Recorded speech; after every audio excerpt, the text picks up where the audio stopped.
আজকে আমার husband phone দিয়ে বলতেছে, "অনেকদিন ধরে কোনো ভর্তা বানাচ্ছ না। আমি কিন্তু আজকে কোনো ভাতই খাবো না।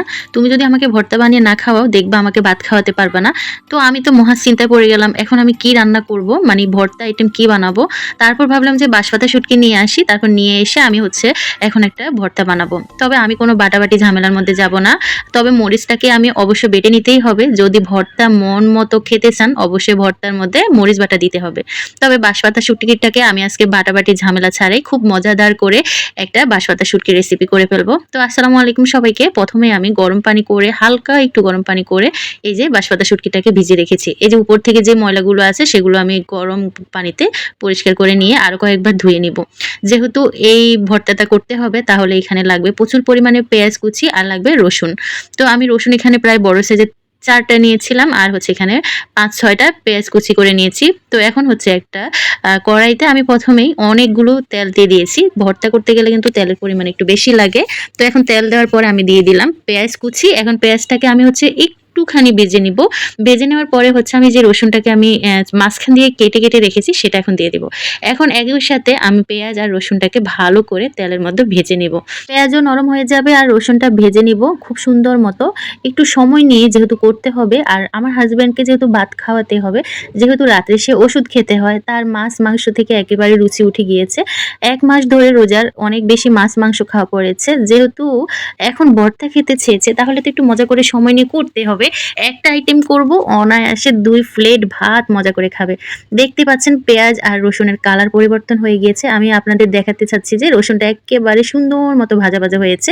পেঁয়াজটাও নরম হয়ে বাদামি কালার হয়ে এসেছে। এই পর্যায়ে আমি কি দিব জানেন? যেই বাঁশপাতা শুটকিটা আমি ধুয়ে রেখেছি খুব সুন্দরভাবে, আমি কিন্তু এখানে ৩ টা বাঁশপাতা শুটকি নিয়েছি, একদম বুঝাই যাচ্ছে না কারণ এগুলো ভিজা বাঁশপাতা শুটকি আর এটা ধুয়ে নেয়ার পর এক্কেবারে নরম হয়ে গিয়েছে। তো এখন আমি এই তেলের মধ্যে রসুন, পেঁয়াজ আর এই শুটকিটাকে খুব সুন্দরভাবে আমি ভেজে নিব।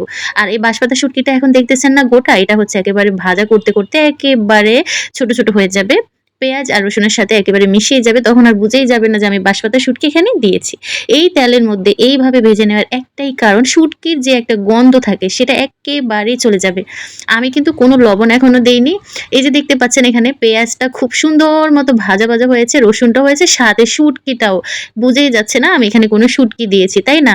আচ্ছা, এই পর্যায়ে আমি একটু লবণ দিয়ে দিলাম। আপনারাও কিন্তু লবণটা দেওয়ার সময় একটু খেয়াল রাখবেন। যেহেতু শুটকিতে লবণ থাকে তাই একটু খেয়াল করে দিবেন। আর এই পর্যায়ে আমি হলুদের গুঁড়া দিয়ে দিলাম। এই তেলের মধ্যে এখন লবণ, হলুদ আর বাকি যা আছে সবকিছু আমি আরো কিছুটা সময় নিয়ে ভেজে নিব।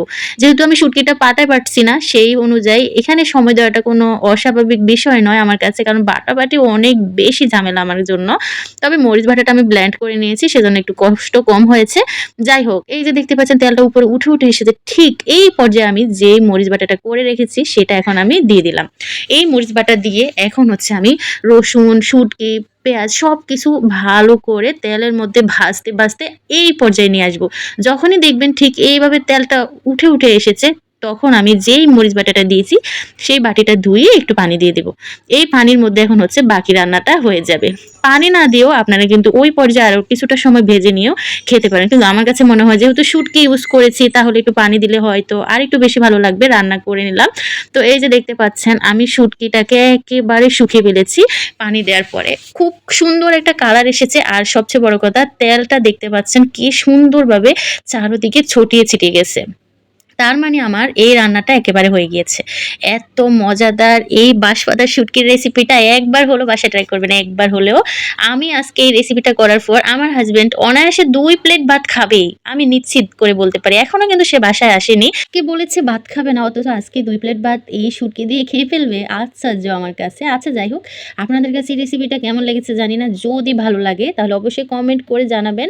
আর যদি আরো নতুন ভর্তা রেসিপি দেখতে চান তাহলে কমেন্ট করে কিন্তু জানাতে হবে। তাহলে নিয়ে আসবো নতুন আরো একটা রেসিপি। দেখতে পাচ্ছেন কতটা লোভনীয়। আল্লাহ হাফেজ সবাইকে।